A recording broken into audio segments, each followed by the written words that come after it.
This is Sully for Antisocial News, and I want to thank Finargle McGargle for filling in for me on the March 9th report. He did an incredible job reading the news. He definitely went places that I would not go.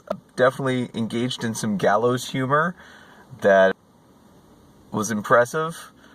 That's what a guest host does. They do stuff that the normal host wouldn't do, and that's important. I really enjoyed. Thank you, Evil Breed 187 on YouTube and Finargle McGargle on Twitch. Thank you so much for filling in. Links to his channels are in the description, so please sub to him on Twitch and subscribe to him on YouTube. He is a great guy, combat veteran, and has an amazing gaming setup.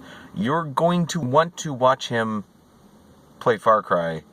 I personally am looking forward to him playing Far Cry 5. So, yeah, you're going to want to watch his channel. And he's just a hell of a personality. So, once again, thank you so much. I loved your read of Friday.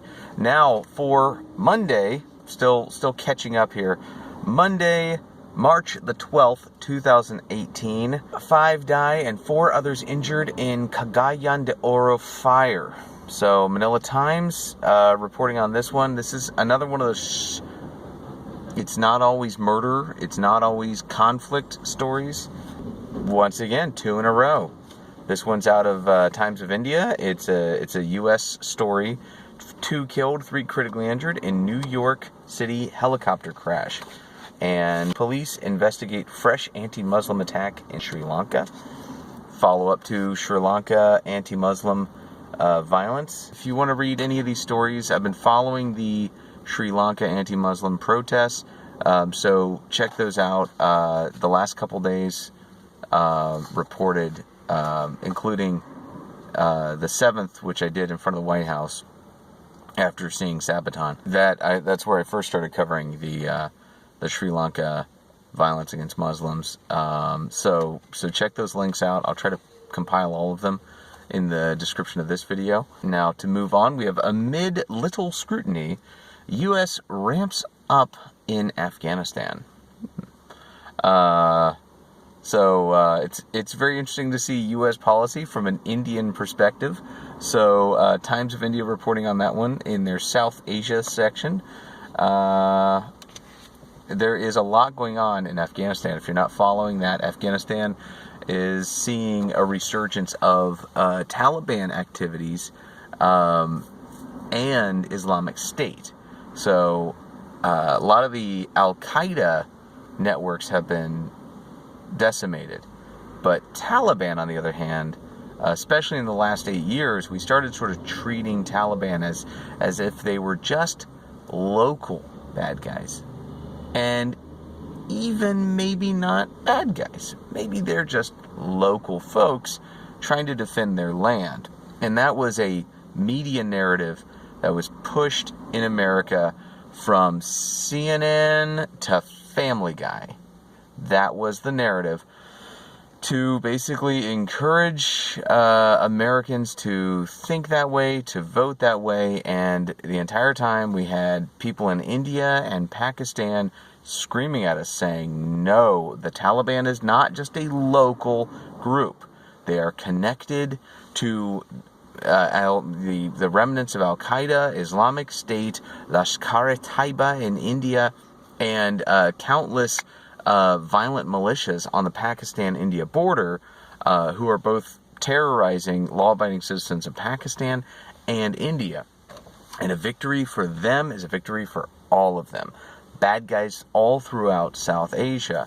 So, of course, America just wanted to pull out of the situation and wanted to rationalize that. So that's why we've kind of tried to humanize and normalize concept of Taliban just being local leaders.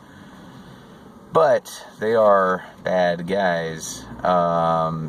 Check that link out about the U.S. ramping up what's been going on, because right now we've been seeing basically a battle between, or not a battle, but a competition between Islamic State and the Taliban in terrorist attacks in Pakistan and Afghanistan.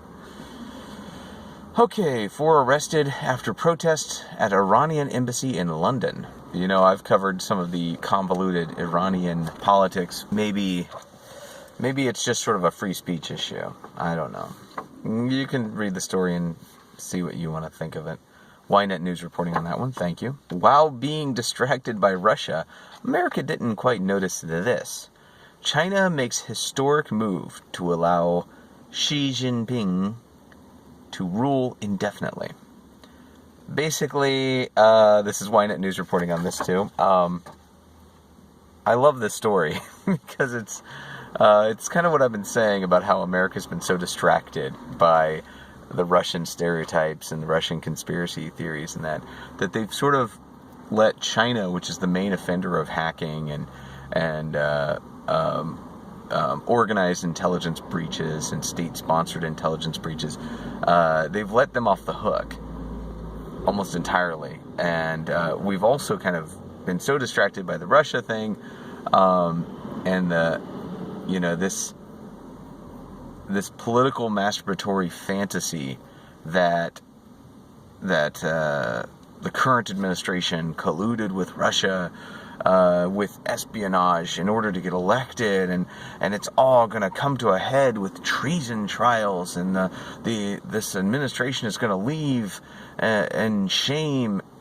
It's all just this amazing, fantastical wish that a lot of people have had and have stated openly.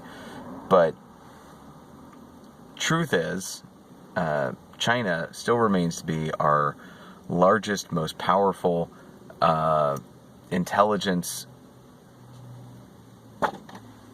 I don't want to say foe, but opponent. Let's just say competitor or opponent.